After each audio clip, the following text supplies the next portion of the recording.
నమస్కారం. కేనే న్యూస్ కి స్వాగతం. హైదరాబాద్ లో పెట్టుబడులు వ్యాపారులపై కొంతమంది దుష్ప్రచారం చేశారని సీఎం రేవంత్ రెడ్డి అన్నారు. కానీ దావోస్ పర్యటన ద్వారా భారీ ఒప్పందాలు రావడంతో వారి ప్రచారం పటాపంచలైందన్నారు. దావోస్ ద్వారా దాదాపు 1.80 లక్షల కోట్లు పెట్టుబడులు తెలంగాణకు ఆకర్షించామని చెప్పారు. హైదరాబాద్ లో పెట్టుబడులు పెట్టేందుకు ముందుకు వచ్చిన సంస్థలకు రేవంత్ రెడ్డి ధన్యవాదాలు తెలిపారు. తెలంగాణ సచివాలయంలో మంత్రులతో కలిసి సీఎం రేవంత్ రెడ్డి మీడియా సమావేశం నిర్వహించారు. సందర్భంగా రేవంత్ రెడ్డి మాట్లాడుతూ విదేశాల నుంచి పెట్టుబడులు తీసుకురావాలనేది తమ ప్రభుత్వ ప్రయత్నమని సీఎం తెలిపారు. గత ప్రభుత్వంలో వాళ్ళు ఇక్కడి నుంచి విదేశాలకు నిధులు తరలించారని ఆరోపించారు.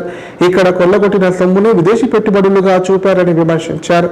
తాము విఫలమైతే పైశాచిక ఆనందం పొందాలని కొందరు చూశారని రేవంత్ తీవ్ర ఆగ్రహం వ్యక్తం చేశారు. తెలంగాణ రాష్ట్రాన్ని 1 ట్రిలియన్ ఎకనామిక్ గా తీర్చిదిద్దడమే లక్ష్యంగా పనిచేస్తున్నామని వ్యాఖ్యానించారు. తెలంగాణలో పెట్టుబడులు పెట్టేందుకు ముందుకు వచ్చిన సంస్థలకు ధన్యవాదాలు తెలియజేశారు. ఇది మా ప్రభుత్వం సాధించిన కీలక విజయమన్నారు. తెలంగాణ రాష్ట్రంలో పెట్టుబడులు రాకుండా కొందరు కుట్రలు చేశారని ఆరోపించారు. రాష్ట్ర అభివృద్ధిపై దుష్ప్రచారం చేశారని మండిపడ్డారు. దావోస్ పర్యటనతో 1.80 లక్షల కోట్ల పెట్టుబడులను పెట్టేలా మన రాష్ట్రం ఆకర్షించగలిగిందని చెప్పుకొచ్చారు. ఇది నిరంతర ప్రక్రియ అని చెప్పారు. రాజకీయంగా విభేదించిన రాష్ట్ర అభివృద్ధి విషయంలో రాజకీయ వివాదాలకు వెళ్లొద్దని హితవు పలికారు. పెట్టుబడులకు అవసరమైన భూ కేటాయింపులు చేసి అన్ని రకాలుగా ఆ సంస్థలను ప్రోత్సహిస్తామన్నారు. మనమందరం కలిసి కష్టపడితేనే తెలంగాణ అభివృద్ధి సాధ్యమని పేర్కొన్నారు. తెలంగాణ రాష్ట్రానికి ఆకర్షించడం కోసం వరల్డ్ ఎకనామిక్ ఫోరం దావోస్ ఏర్పాటు చేసిన పర్యటనకు నేను సహచర మంత్రివర్గ సభ్యులు దుద్దిల్ల శ్రీధర్ బాబు గారు వెళ్ళడం జరిగింది. వాటికి సంబంధించిన వివరాలు తెలంగాణ ప్రజలకు వివరించడానికి ఈ పత్రికా సమావేశాన్ని ఏర్పాటు చేసినాం. ఈ సమావేశంలో మిత్రులు శ్రీధర్ బాబు గారు, తుమ్మల నాగేశ్వరరావు గారు, జుపల్లి కృష్ణారావు గారు, సీతక్క గారు, పొంగులేటి శ్రీనివాసరెడ్డి గారు, రాజ్యసభ సభ్యులు అనిల్ కుమార్ యాదవ్ గారు, టీజీఐఐసి చైర్పర్సన్ గారు, శాసన సభ్యులు, ఇతర ముఖ్యులందరూ ఈ పత్రికా సమావేశంలో పాల్గొన్నారు. తెలంగాణ రాష్ట్రంలో వరల్డ్ ఎకనామిక్ ఫోరం నుంచి దాదాపుగా 1,80,000 కోట్ల రూపాయలు తెలంగాణ రాష్ట్రంలో పెట్టుబడులు పెట్టడానికి మన రాష్ట్ర ప్రభుత్వం ఆకర్షించింది. తెలంగాణ రాష్ట్ర ప్రభుత్వం మీద విశ్వాసం, నమ్మకంతో ఇక్కడ పెట్టుబడులు పెట్టడం ద్వారా వాళ్ళ వ్యాపార విస్తరణనే కాకుండా తెలంగాణలో ఉన్న నిరుద్యోగ యువకులకు ఉద్యోగ ఉపాధి అవకాశాలు కల్పించడానికి ముందుకు వచ్చినందుకు ఆయా సంస్థల యజమానులకు తెలంగాణ రాష్ట్ర ప్రభుత్వం తరఫున మనస్ఫూర్తిగా అభినందన. ప్రభుత్వం తీసుకున్న నిర్ణయాలు, కొనసాగించిన విధి విధానాలు, ఈ విధి విధానాలకు 1991లో పివి నరసింహారావు గారు సరళీకృత విధానాలని దేశంలో ప్రవేశపెట్టడం ద్వారా అభివృద్ధి వేగవంతంగా జరగాలి, ఈ దేశం సంపన్న దేశంగా మారాలి అని పివి నరసింహారావు గారు ప్రవేశపెట్టిన సరళీకృత విధానాలను తిరిగి మన్మోహన్ సింగ్ గారు వాటిని వేగంగా కొనసాగించడము, ప్రభుత్వాలు మారిన, పాలకులు మారిన, పెట్టుబడులకు రక్షణ కల్పించడం, పెట్టుబడులను ప్రోత్సహించడం కాకుండా అనుమతులు ఇవ్వడంతో పాటు అవసరమైన భూ కేటాయింపులు కానీ, పరిపాలన అనుమతులు కానీ అన్ని రకాలుగా ఆ సంస్థలను ప్రోత్సహించి ఆ సంస్థల పెట్టుబడుల ద్వారా రాబోయే ఉద్యోగ ఉపాధి అవకాశాలు తెలంగాణ సమాజానికి అందివ్వాలన్న ఆలోచన మా ప్రభుత్వానిది.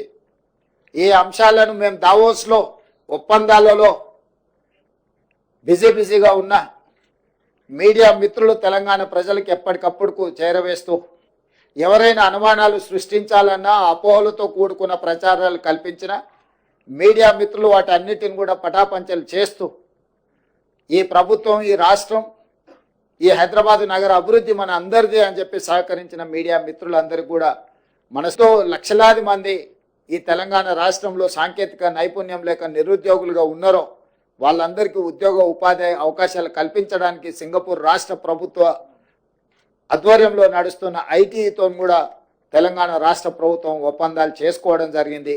అందుకే ఆ ఒప్పందంలో తెలంగాణ రాష్ట్రం ప్రతిష్టాత్మకంగా భావించిన young India skills university vice ఛాన్సలర్తో పాటు ఉన్నతాధికారులు అందరూ కూడా ప్రత్యక్షంగా పాల్గొని ఒప్పందాలు చేసుకోవడం జరిగింది. సింగపూర్ రాష్ట్ర ప్రభుత్వానికి సంబంధించిన మంత్రులతో చర్చించడం, సాంకేతిక నైపుణ్యాన్ని ఇచ్చిపుచ్చుకోవడం ద్వారా మనము సింగపూర్ ప్రభుత్వం కలిసి పనిచేయాలని కూడా ఒక ఒప్పందానికి వచ్చినాం. అది భవిష్యత్తులో మన సాంకేతిక నైపుణ్యాన్ని వేగంగా పెంపొందించడానికి ఉపయోగపడుతుంది. ఇవన్నీ కూడా తెలంగాణ రాష్ట్ర అభివృద్ధి కోసం ప్రభుత్వం తీసుకుంటున్న నిర్ణయాలు. ఈ నిర్ణయాలన్నిటిని కూడా కామారెడ్డి జిల్లా వ్యాప్తంగా మాఘ అమావాస్య పురస్కరించుకొని పలు ఆలయాలు అర్చకులు ప్రత్యేక పూజా కార్యక్రమాలు నిర్వహించారు. ఇష్టదేవతలను దర్శించుకునేందుకు భక్తులు ఉదయం నుంచే ఆలయాలకు భారీ సంఖ్యలో తరలి వచ్చారు. భక్తులకు ఇబ్బంది కలగకుండా ఆలయ కమిటీ ఆధ్వర్యంలో ప్రత్యేక ఏర్పాట్లు చేశారు. కామారెడ్డి జిల్లా వ్యాప్తంగా పలు ఆలయాల్లో మాఘ అమావాస్య వేడుకలు అంగరంగ వైభవంగా నిర్వహించారు. మాఘమాసం సందర్భంగా వేద పండితుల ఆధ్వర్యంలో ప్రత్యేక పూజా కార్యక్రమాలు చేపట్టారు. మహిళలు సామూహిక లలిత సహస్ర పారాయణం చేశారు. అనంతరం ఆలయ నిర్వాహకులు అన్నదాన కార్యక్రమం చేపట్టారు. ప్రతి మాఘ అమావాస్యకు స్వామివారికి ప్రత్యేక పూజలు నిర్వహిస్తామని ఆలయ కమిటీ సభ్యులు తెలిపారు. కామారెడ్డి పట్టణంలోని విద్యానగర్ కాలనీలో గల విశ్వనాథేశ్వర స్వామి ఆలయంలో భక్తులు భారీ సంఖ్యలో పాల్గొని ప్రత్యేక పూజలు చేశారు. శంభో శంకర హర లింగ రూపుడా సంచార జగతి నామతోవ నీవురా ఆది అంతమేది నీకు లేదురా అండము నీవే పిండము నీవే ఓ ఆత్మము నీవే పరమాత్మము నీవే అఖిలాండం బ్రహ్మాండం నీ తాండవమే అతల సుతల పాతాళం నీ కీర్తనమే ఓహో పగలు రేయి తీరాలకు వారధి నీవే ప్రళయ విలయ గమనాలకు సారథి నీవే సాధు జంగమాది దేవుడా శంభో శంకర హర లింగ రూపుడా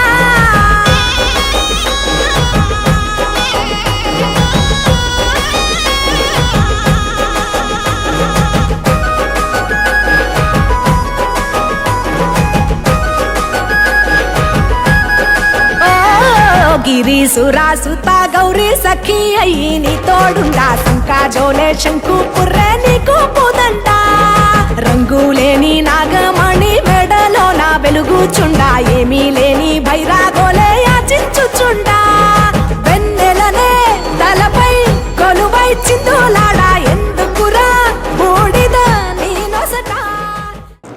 మాఘ అమావాస్య సందర్భంగా తాడే మండలంలోని చిట్యాల శివాలయం, కృష్ణాజివాడి శివాలయాల్లో అర్చకులు ప్రత్యేక పూజలు నిర్వహించారు. భక్తులు భారీ సంఖ్యలో పాల్గొని స్వామివారిని దర్శించుకున్నారు. మాఘ అమావాస్య పురస్కరించుకొని సంతాయిపేట శ్రీ భీమేశ్వర ఆలయంలో వేద పండితుల మంత్రోచ్చల మధ్య విశేష పూజలు చేశారు.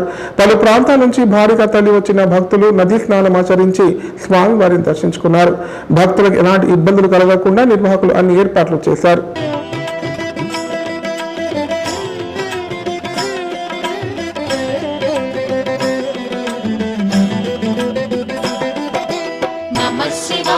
నమః శివాయ ఓం నమః శివాయ. నమః శివాయ ఓం నమః శివాయ.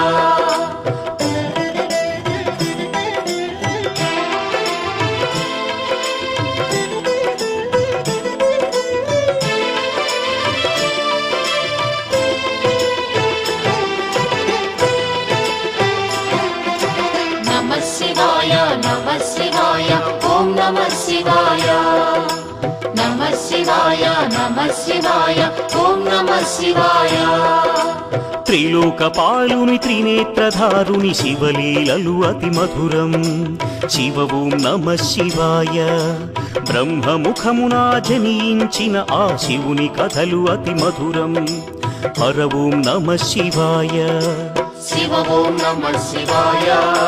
హర ఓం నమః శివాయ. హర ఓం నమః శివాయ. శివ ఓం నమః శివాయ. కాలరథముపై శివశంకరుడు ఉగ్రరూపుడై కదిలి శివ ఓం నమః శివాయ. దేవలోకమే సంతసించెను త్రిపురాసుర సంహారం. హర ఓం నమః శివాయ. పుష్పం నమః శివాయ. పత్రం నమః శివాయ ధూపం నమః శివాయ దీపం నమః శివాయ నమః శివాయ నమః శివాయ ఓం నమః శివాయ నమః శివాయ నమః శివాయ ఓం నమః శివాయ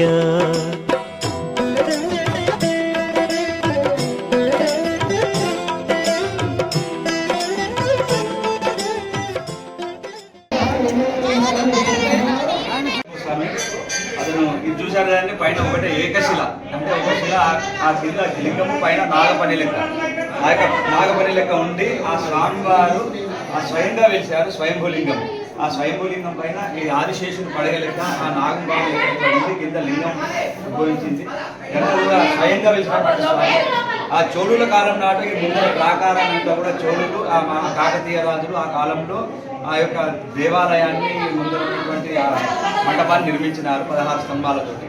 అదేవిధంగా ఇక్కడ మౌని అమావాస్య అంటారు. ఈ మౌని అమావాస్య నాడు అంటే దక్షిణాయనం అయితే ఉత్తరాయణం ప్రారంభమవుతుంది కనుక ఈ ఉత్తరాయణం ప్రారంభమైనటువంటి ఆ సూర్యకిరణాలు అంటే సూర్యుడు దక్షిణం నుండి ఉత్తరానికి ఇట్లా తిరిగినప్పుడు ఆ సూర్యకిరణాలు ఏవైతే ఆ పారేటటువంటి నదిలో కానీ గంగలో కానీ ఆ కిరణాలు పడతాయో ఆ సమయంలో ఎవరైతే మనం స్నానాలు ఆచరిస్తామో వారి యొక్క పాపాలన్నీ తొలగిపోతాయని నమ్మకం. అదేవిధంగా ఇది దక్షిణ కాశీ అంటారు, ఎందుకంటే ఇక్కడ వాహిని కూడా ఉత్తరం నుండి దక్షిణానికి ప్రవహిస్తూ ఉంటుంది. కాబట్టి ఇక్కడ గంగలో ఎవరైతే స్నానాలు చేస్తారో అది కొరకలను జరుగుతున్నారు, సంతానం కలుగుతుంది. కాబట్టి మనోబుద్ధి అహంకార చిత్తాని न च श्रोत्रजिह्वे न च घ्राणनेत्रे न च व्योमभूमे न तेजो न वायु चिदानन्दरूप शिवोऽहं शिवोऽहम्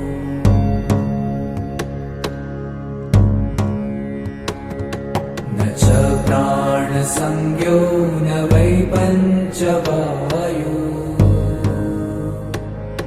न वा सप्तधातु न वा पञ्चकोश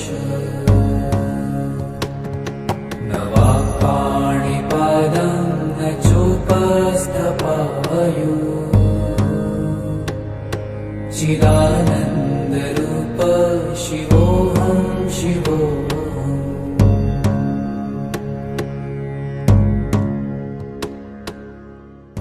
అప్పటి నుండి ప్రతి మాఘమావాస్యకు ఇక్కడ భోజన సౌకర్యం కల్పిస్తున్నారు. మరియు భక్తులు దాతలు కూడా దీనికి భోజన కార్యక్రమానికి కొంత నిధులు ఇస్తున్నారు. పూర్తి ఎక్కువ నిధులు అంటే ఈ పాత వారి కుటుంబ సభ్యులు ఇచ్చినారు. ఇట్టి కార్యక్రమం ప్రతి సంవత్సరం మరియు జరగాలని భగవంతుని వేడుకుంటున్నాం.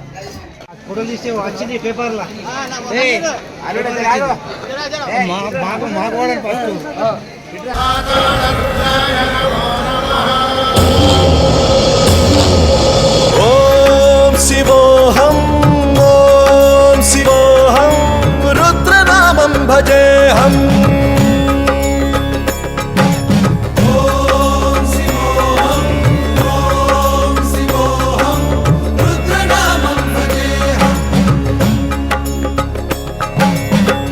भद्राय अग्निनेत्राय घोरसंहारः सकललोकाय सर्वभूताय सत्यसाक्षात्करा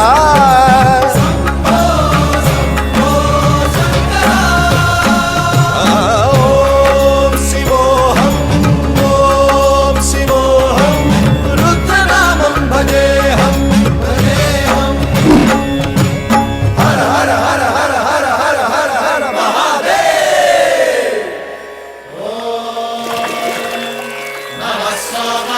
रुद्राय च नमस्ताम्राय च रुणाय च नमः शङ्काय च पशुपतये च नम उग्राय च भीमाय च नमो हग्रे वधाय च धूरे वधाय च नमो हन्त्रे च हनीयसे च नमो वृक्षेभ्यो हरिकेशेभ्यो नमस्ताराय नमः शम्भवे च मयोभवे च नमः शङ्कराय च मयस्कराय च नमः शिवाय च शिवधराय च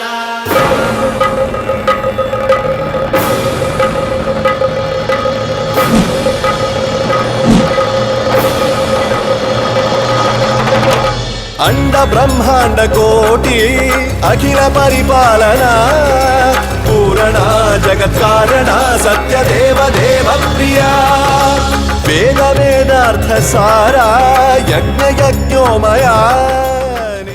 ఇంటర్మీడియట్ ప్రాక్టికల్ థియరీ పరీక్షలు పకడ్బందీగా నిర్వహించాలని కామారెడ్డి కలెక్టర్ ఆశీష్ సంగ్మర్ అన్నారు. అత్యవసరమైన వైద్య సేవలు అందించడానికి ప్రతి పరీక్షా కేంద్రం వద్ద వైద్య సిబ్బందిని మందులతో సహా కేటాయించాలని సూచించారు. పరీక్షల నిర్వహణ సమయంలో విద్యుత్ అంతరాయం కలగకుండా ముందస్తు ఏర్పాట్లు చేయాలని అధికారులను ఆదేశించారు. కామారెడ్డి కలెక్టరేట్లోని మినీ సమావేశ మందిరంలో వివిధ శాఖల అధికారులతో సమావేశం నిర్వహించారు. సందర్భంగా కలెక్టర్ ఆశీష్ సంగ్మన్ మాట్లాడుతూ ఫిబ్రవరి 3వ తేదీ నుంచి 22 వరకు 48 కేంద్రాల్లో ఇంటర్మీడియట్ ప్రాక్టికల్ పరీక్షలు, 5 మార్చి నుండి 25 మార్చి వరకు 38 కేంద్రాల్లో థియరీ పరీక్షలు జరుగుతాయని తెలిపారు. ప్రాక్టికల్ పరీక్షలు ఆయా తేదీల్లో ఉదయం 9 గంటల నుంచి మధ్యాహ్నం 12 గంటల వరకు, మధ్యాహ్నం 2 గంటల నుంచి సాయంత్రం 5 గంటల వరకు జరుగుతాయన్నారు. థియరీ పరీక్షలు ఉదయం 9 గంటల నుంచి మధ్యాహ్నం 12 గంటల వరకు ఆయా తేదీలో నిర్వహించడం జరుగుతుందన్నారు. పరీక్షల నిర్వహణ సమయానికి ముందే వివిధ గ్రామాల నుంచి వచ్చే విద్యార్థులకు అసౌకర్యం కలగకుండా సమయానికి ముందే బస్సులను ఆయా రూట్లలో నడపాలని ఆర్టీసీ అధికారులకు సూచించారు. అవసరమైన ఫ్లయింగ్ స్క్వాడ్లను నియమించాలని తెలిపారు. పరీక్షలు సజావుగా నిర్వహించేందుకు పరీక్షా కేంద్రాల వద్ద 144 సెక్షన్ అమలు చేయాలని ఆదేశించారు.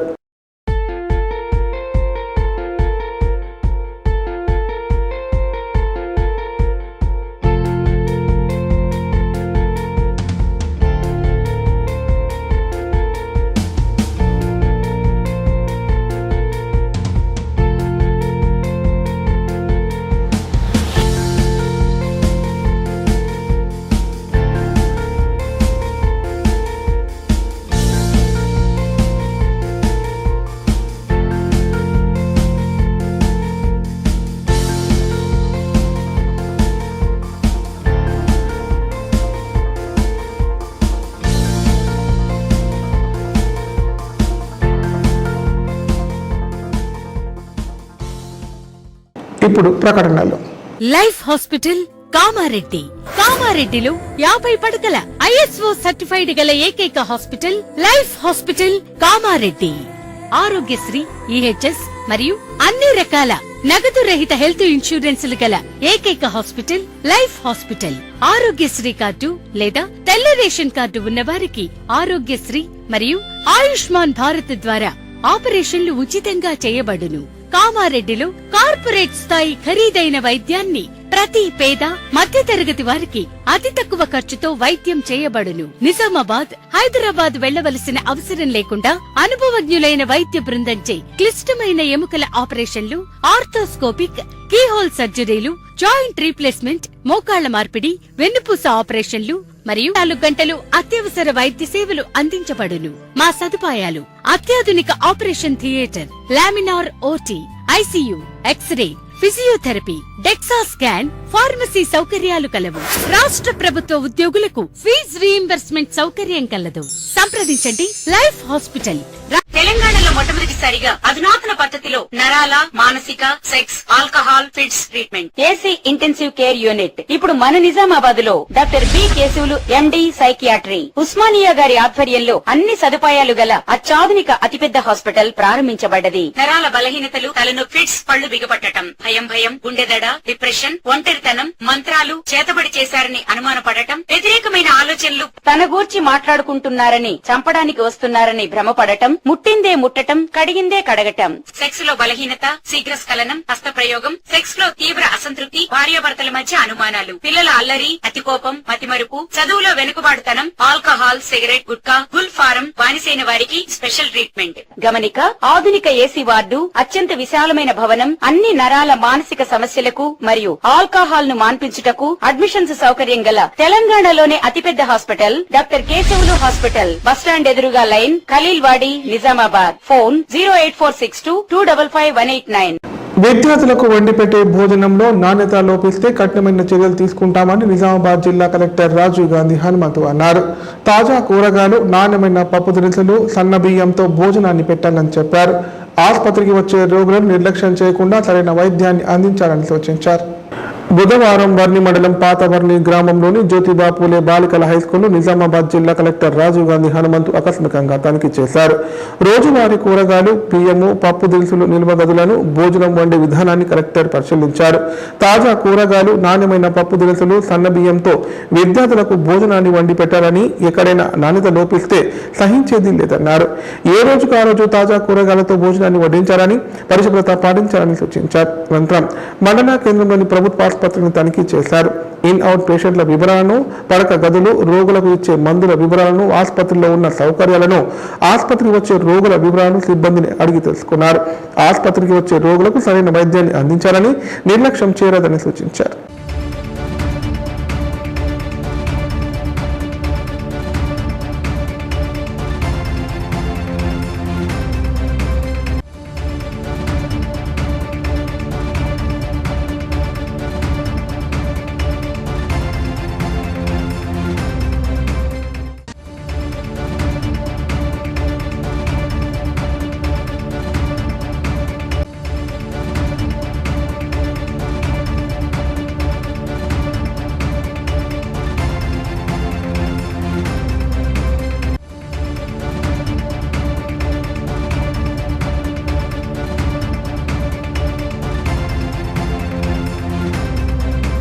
ఎల్లారెడ్డి తహసీల్దార్ కార్యాలయం ఎదుట డబుల్ బెడ్రూమ్ లబ్ధిదారులు ఆందోళన చేపట్టారు. ఇందులో భాగంగా తమకు ఇండ్ల పత్రాలు అందజేయాలని డిమాండ్ చేస్తూ రాస్తారోకో నిర్వహించారు. దీంతో వాహనాల రాకపోకలకు తీవ్ర అంతరాయం ఏర్పడింది. సమాచారం అందుకున్న పోలీసులు ఘటనా స్థలానికి చేరుకొని నిరసనకారులను సముదాయించారు. కామారెడ్డి జిల్లా ఎల్లారెడ్డి మండల కేంద్రంలోని తహసీల్దార్ కార్యాలయం ఎదుట ప్రధాన రోడ్డుపై డబుల్ బెడ్రూమ్ లబ్ధిదారులు బైఠాయించారు. ఎమ్మెల్యే మదన్ మోహన్ కొద్ది మంది లబ్ధిదారులకు డబుల్ బెడ్రూమ్ ఇండ్లు పంపిణీ చేయగా మిగిలిన వారికి RDO Manne Prabhakar double bedroom ఇండ్లు బుధవారం రోజున స్థానిక తహసీల్దార్ కార్యాలయంలో పంపిణీ చేస్తామని తెలపడంతో డబుల్ బెడ్రూమ్ లబ్ధిదారులు బుధవారం తహసీల్దార్ కార్యాలయానికి చేరుకున్నారు. లబ్ధిదారులకు ఈ రోజు ఎలాంటి పత్రాలు ఇవ్వడం లేదని అధికారులు చెప్పడంతో తీవ్ర నిరాశకు గురైన లబ్ధిదారులు తహసీల్దార్ కార్యాలయం ఎదుట ప్రధాన రోడ్డుపై బైఠాయించి నిరసన వ్యక్తం చేశారు. డబుల్ బెడ్రూమ్ లబ్ధిదారులు ప్రధాన రోడ్డుపై ధర్నా చేయడంతో వాహనాలు ఎక్కడికక్కడ నిలిచిపోయాయి. దీంతో పోలీసులు ధర్నా స్థలానికి చేరుకొని ఆర్డీఓతో మాట్లాడించి ఆందోళనకారులను సముదాయించి సోమవారం ఇళ్ల పత్రాలు తప్పక అందిస్తామని హామీ ఇవ్వడంతో లబ్ధిదారులు ఆందోళన విరమించారు.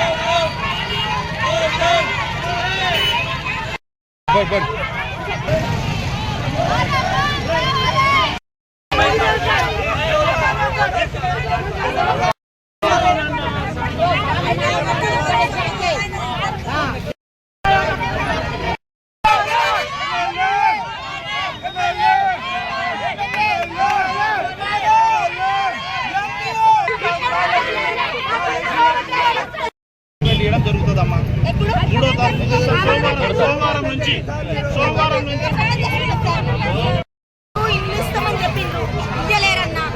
ఇప్పుడు 3 రోజులు అన్నారు, 3 రోజులు వాయిదా పోయింది. ఇప్పుడు ఇంకా ఫిబ్రవరి ఎండింగ్ లో అంటున్నారు. మేము ఎట్లా పోవాలి? ఇద్దరికే ఓపెనింగ్ చేసిండ్రు. ఇప్పుడు ఓపెనింగ్ చేసి ఇద్దరికి ఎట్లా ఓపెనింగ్ చేస్తారు? సరే, ఇద్దరికి ఓపెనింగ్ చేసిండ్రు కదా, సంతోషంతో మేము ఉన్నాము. ఆ రోజు కూడా ఆయన చెప్పిన ఎమ్మెల్యే సార్ చెప్పిన మాటలు విన్నాము, మాట్లాడినాము, అందరం కూడా వెళ్ళినాము. కానీ ఇప్పుడు వచ్చినాక ఇయ్యము అంటే మేము ఎటు పోవాలి?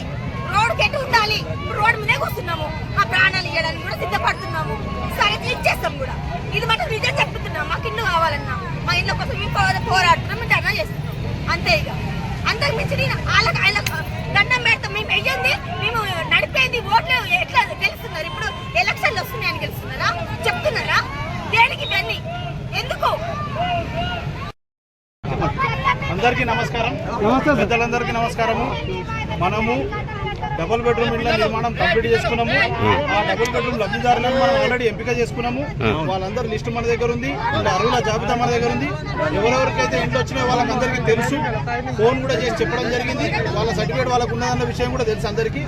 అదేవిధంగా మనం 26 జనవరి నాడు తొందరపాటు ప్రోగ్రామ్ తోటి మనకు అర్జెంట్ ఉండే కాబట్టి మనము ఆ ప్రోగ్రామ్ ఓపెనింగ్ చేసుకున్నాము. దాని ప్రకారమే గౌరవ ఎమ్మెల్యే గారి ద్వారా మనము ఇళ్ళకు కూడా తాళాలు ఇవ్వడం జరిగింది. అదేవిధంగా ఎమ్మెల్యే గారు మనకు 3 రోజుల మిగతా వాళ్ళందరికీ కూడా పట్టా సర్టిఫికేట్లు ఇవ్వడం జరుగుతుందని చెప్పారు. కానీ పట్టా సర్టిఫికేట్లు ఇంకా ఏర్పాటు కాలేవు. వీటి మీద ఇంకా సంతకాలు కావాలి మనకు, కాబట్టి ఆగినాయి.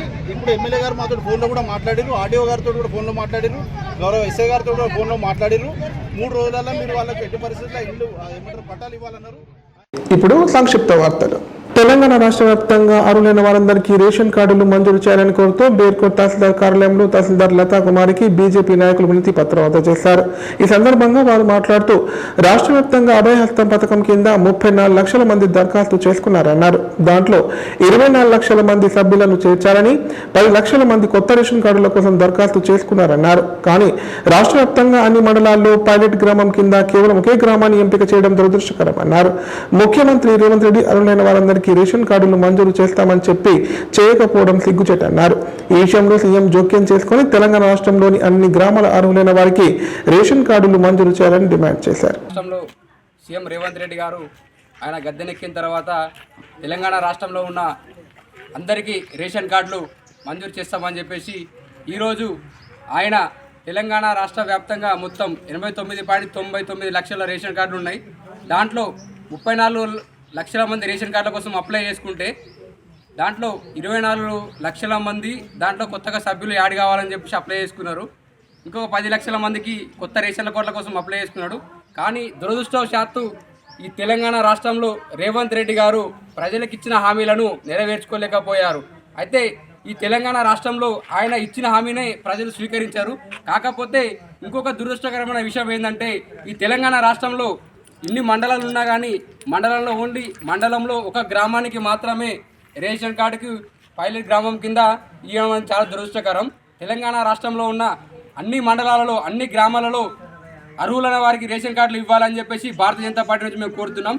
అలా రేషన్ కార్డులు ఇవ్వని పక్షంలో తెలంగాణ రాష్ట్రంలో అన్ని మండలాల్లో కార్యకర్తలు ప్రజలు అందరూ తిరగబడి వారి ప్రభుత్వాన్ని నేలకూల్చే విధంగా చేస్తామని చెప్పి ఈ సందర్భంగా చెప్తున్నాం. వార్తలు ఇంతటితో సమాప్తం. తిరిగి ప్రసారమయ్యే వార్తల్లో మళ్ళీ కలుద్దాం. అంతవరకు సెలవు. నమస్కారం.